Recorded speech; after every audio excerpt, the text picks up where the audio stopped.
Algo está cambiando en el mapa del poder mundial, y no es un rumor, no es propaganda, es una realidad que pocos medios se atreven a analizar con honestidad. Un caza F-35 israelí derribó un avión de guerra iraní sobre el propio cielo de Teherán. Piensen en eso un momento, no en la frontera, no en territorio neutral, sino sobre la capital de Irán. Eso no es una escaramuza, eso es una declaración, eso es un mensaje enviado no solo a Irán, sino a Rusia, a China, a toda la arquitectura de poder que se ha estado construyendo como alternativa al dominio occidental. Cuando un Estado puede violar el espacio aéreo de otro con semejante precisión y semejante impunidad, lo que colapsa no es solo un avión, colapsa toda una doctrina de disuasión, y esa doctrina era el único escudo real que tenían muchos países del sur global. Lo que estamos presenciando no es solo un evento militar, es un reordenamiento del tablero geopolítico con consecuencias que van a tocar la economía, el petróleo, las alianzas y la moral global durante años. Entonces, ¿cómo llegamos aquí? ¿Cómo llegamos a un momento en la historia donde un avión de guerra israelí puede entrar al espacio aéreo iraní, derribar un jet militar y salir sin consecuencias visibles? Para entender eso tenemos que retroceder porque este momento no nació de la nada. Este momento es el producto de décadas de decisiones políticas, de acumulación de poder tecnológico militar, de alianzas que se construyeron en silencio mientras el mundo miraba hacia otro lado. Y si no entendemos el proceso, no podemos entender el resultado. Así que vamos paso a paso, porque esto merece ser entendido con claridad. Israel lleva años desarrollando una doctrina militar que ellos mismos llaman la campaña entre guerras. Es una estrategia que no espera a que el enemigo esté en tu puerta para actuar. Es una estrategia que dice, si veo que alguien se está armando con la intención de hacerme daño, yo actúo antes de que ese daño se materialice. Eso suena razonable en la superficie, y muchos analistas occidentales lo han defendido como una política legítima de autodefensa. Pero cuando uno lo analiza desde una perspectiva más profunda, desde una perspectiva que considera las relaciones de poder globales, uno empieza a ver que esa doctrina tiene consecuencias que van mucho más allá de Israel e Irán. Porque esa doctrina establece un precedente. Establece que el Estado con mayor capacidad tecnológica y militar tiene el derecho de decidir unilateralmente quién representa una amenaza y cuándo actuar. Y eso en un mundo multipolar es enormemente peligroso. El F-35 no es simplemente un avión. El F-35 es el símbolo más concreto de la superioridad tecnológica militar occidental en este momento histórico. Es un avión diseñado para ser invisible a los radares convencionales, diseñado para entrar en espacios donde otros aviones no pueden entrar, diseñado para ejecutar misiones con una precisión que antes era ciencia ficción. Israel fue uno de los primeros países fuera de Estados Unidos en recibir esta tecnología, y eso no fue un accidente. Fue una decisión estratégica deliberada por parte de Washington para mantener lo que ellos llaman la superioridad cualitativa de Israel en la región. Es decir, Israel debe tener siempre una ventaja tecnológica sobre cualquier combinación de fuerzas militares a su alrededor. Eso es política oficial de Estados Unidos desde hace décadas, y el F-35 es la manifestación más reciente y más poderosa de esa política. Ahora, Irán. Para entender por qué Irán representa lo que representa en este tablero, tenemos que dejar de verlo como simplemente un régimen hostil, como nos lo presentan frecuentemente los medios dominantes. Tenemos que verlo como lo que también es, que es una potencia regional con ambiciones, con historia, con una narrativa propia sobre su lugar en el mundo.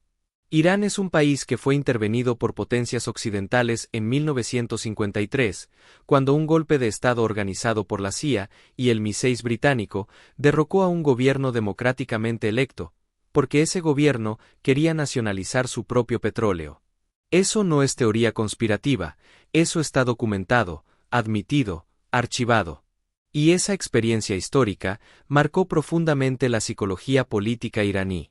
Cuando Irán mira hacia Occidente, mira con una desconfianza que tiene raíces históricas muy concretas y muy legítimas.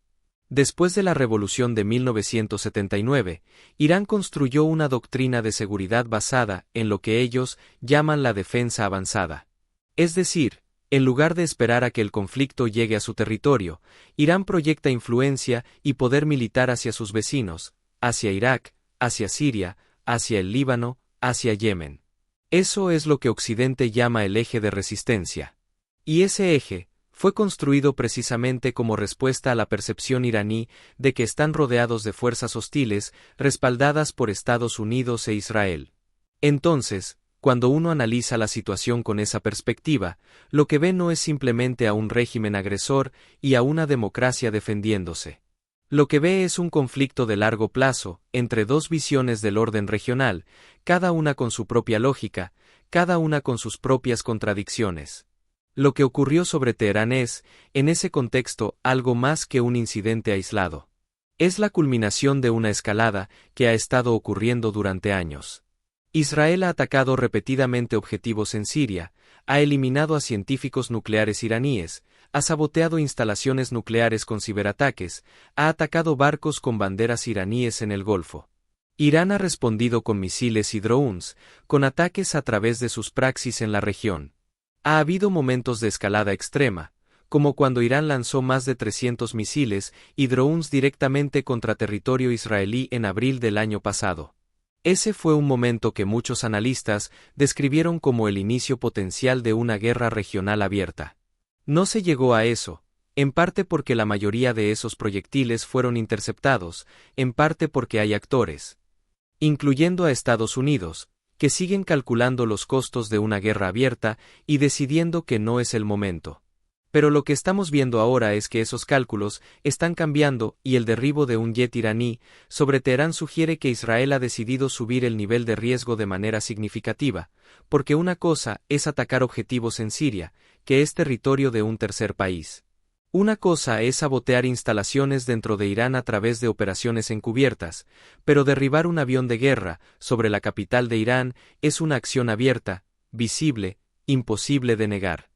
Es una acción que obliga a Irán a responder de alguna manera, porque si no responde, su credibilidad como potencia regional colapsa. Y eso nos lleva a una pregunta que es absolutamente central para entender lo que viene, que es, ¿qué puede hacer Irán?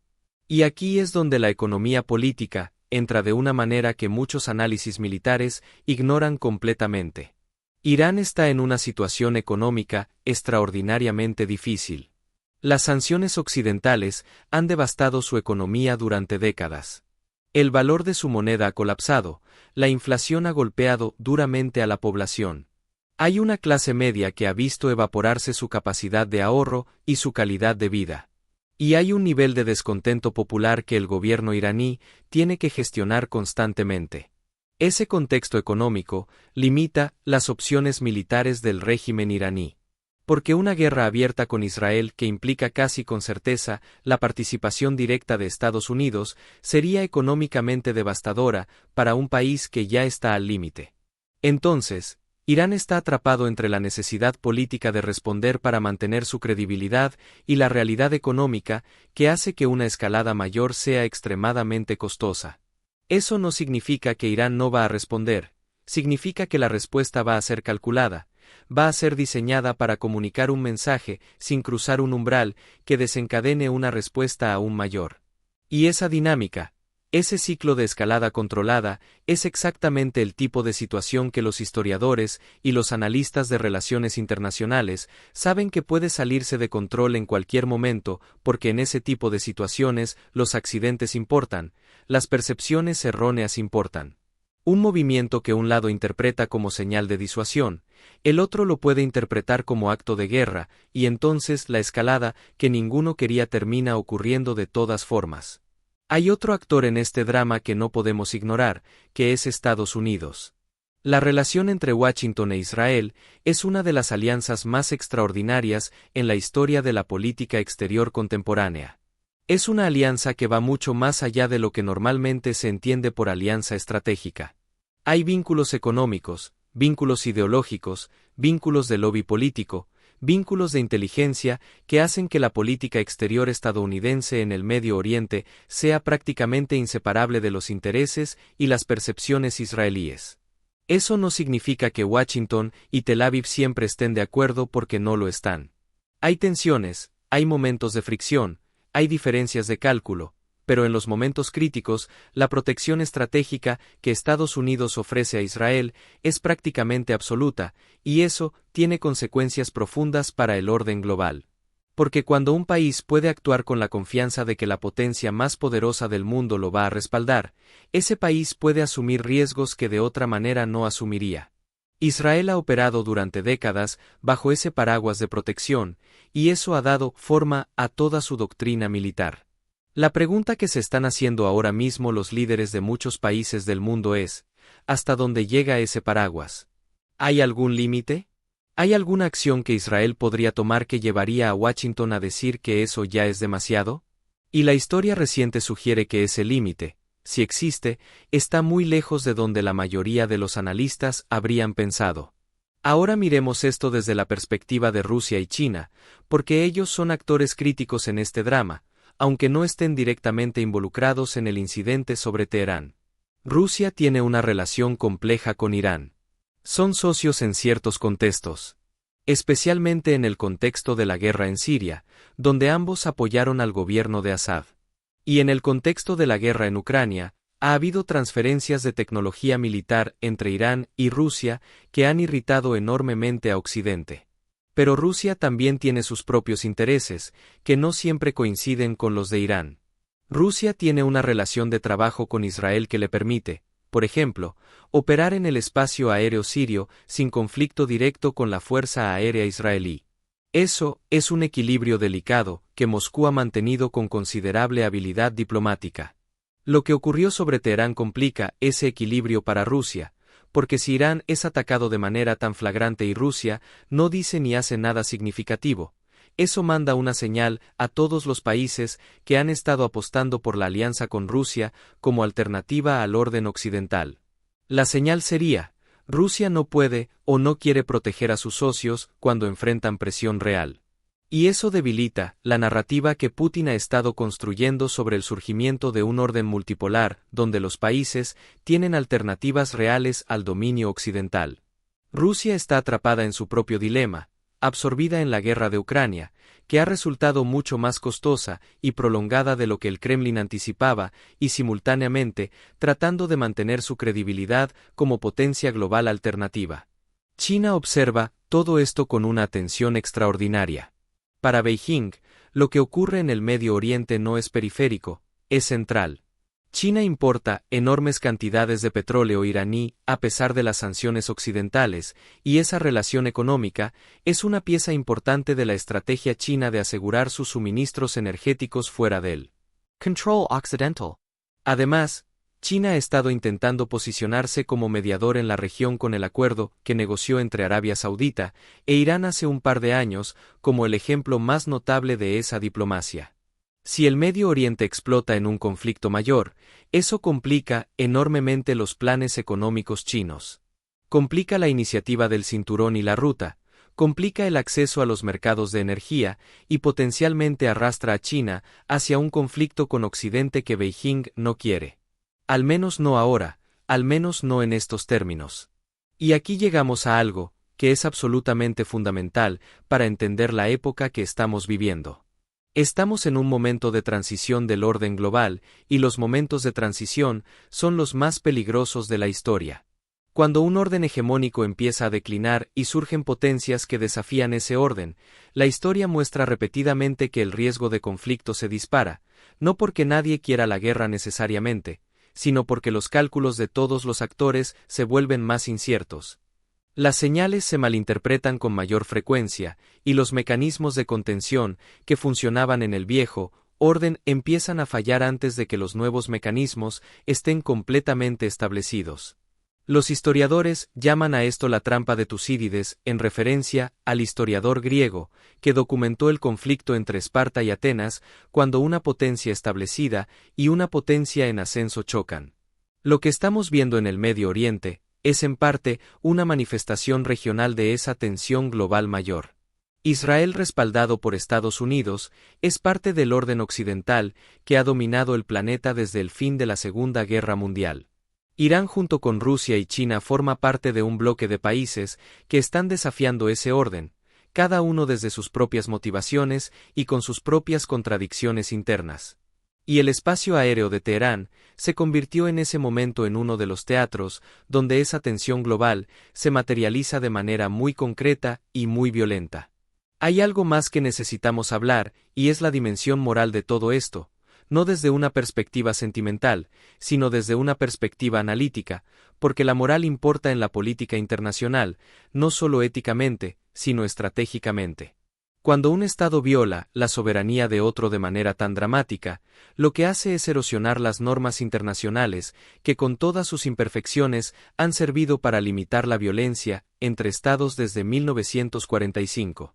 Y cuando esas normas se erosionan, todos los actores empiezan a recalcular lo que es permisible. Si Israel puede hacer esto a Irán con impunidad, ¿qué mensaje recibe India sobre sus disputas con Pakistán? ¿Qué mensaje recibe Turquía sobre sus ambiciones en el Mediterráneo? ¿Qué mensaje recibe cualquier potencia regional con suficiente capacidad militar y suficiente respaldo de una potencia mayor? El mensaje es que las normas son para los débiles, que el poder decide lo que es permisible y que si tienes la tecnología y el respaldo político, puedes hacer lo que consideres necesario. Ese es un mundo mucho más peligroso para todo el mundo, incluyendo para los propios ciudadanos de los países que hoy se sienten del lado ganador. Porque la erosión de las normas internacionales no es un fenómeno que se puede controlar selectivamente, una vez que el principio de que el más fuerte puede hacer lo que quiera, se generaliza para todos. Y en un mundo con armas nucleares, en un mundo con armamento convencional de una destructividad sin precedentes. En un mundo donde los drones y las guerras cibernéticas hacen que la violencia sea más barata y más accesible que nunca, ese principio del más fuerte hace lo que quiera, es una amenaza existencial para la humanidad entera. Ahora bien, hay personas que escuchan este tipo de análisis y dicen, pero Irán es un régimen que suprime a su propia población, que ahorca disidentes, que persigue a las mujeres por no usar el velo, que financia grupos terroristas en toda la región. ¿No tiene Israel el derecho de defenderse de semejante amenaza?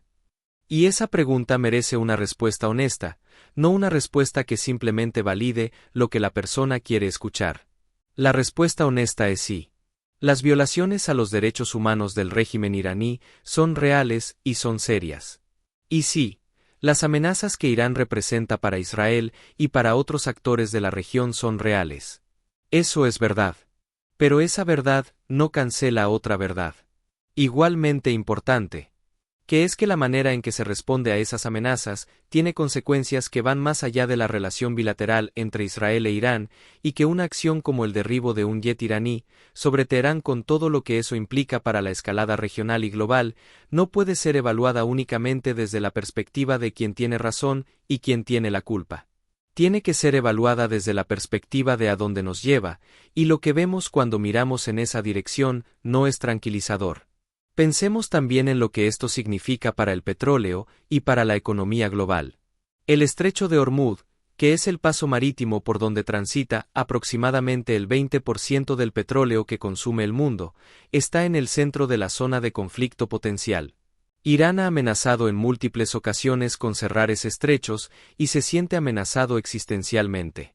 Si esa amenaza se materializara, las consecuencias para los precios del petróleo serían inmediatas y devastadoras.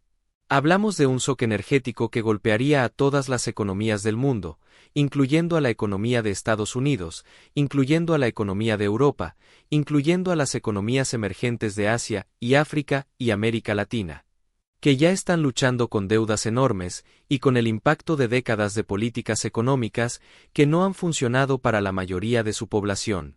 Un shock energético de esa magnitud no es un problema abstracto.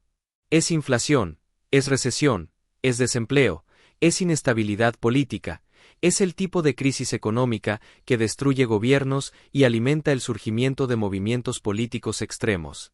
Y mientras todo esto ocurre, mientras estas tensiones se acumulan y el riesgo de escalada crece, ¿qué está pasando con la población de los países involucrados?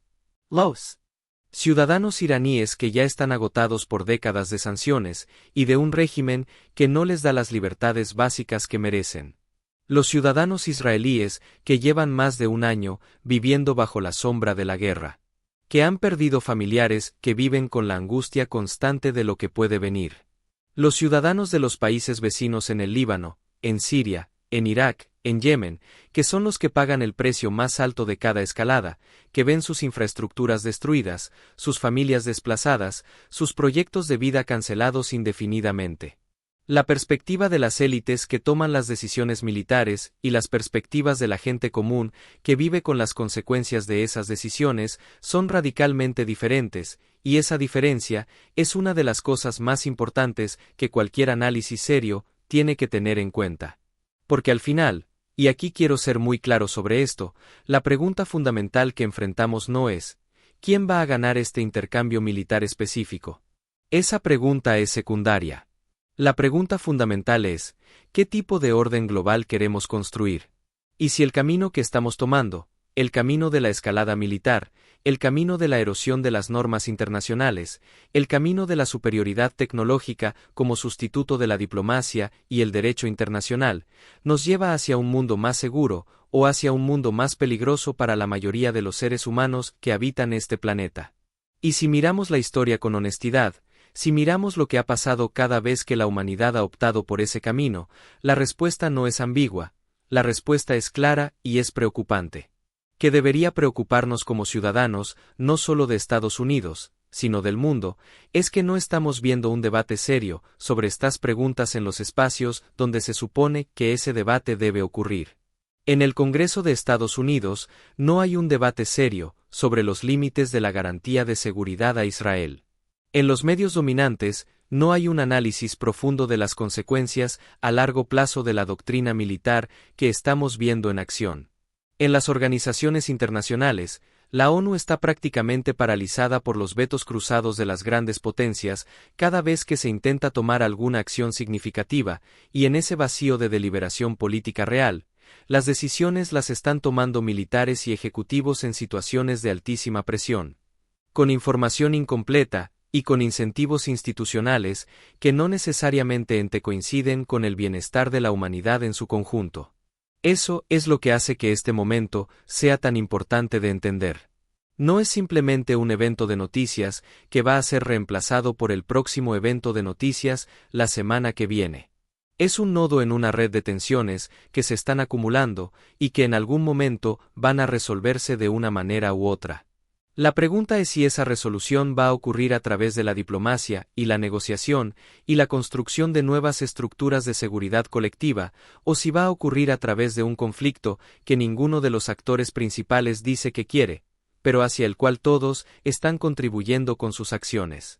Esta pregunta no tiene todavía una respuesta definitiva, pero lo que sí sabemos es que las decisiones que se tomen en las próximas semanas y meses van a tener consecuencias que se van a sentir durante años, y que la gente que entiende lo que está ocurriendo tiene una responsabilidad de hablar, de presionar, de exigir ese debate que no está ocurriendo en los espacios formales del poder, porque si no lo exigimos nosotros, nadie más lo va a hacer por nosotros.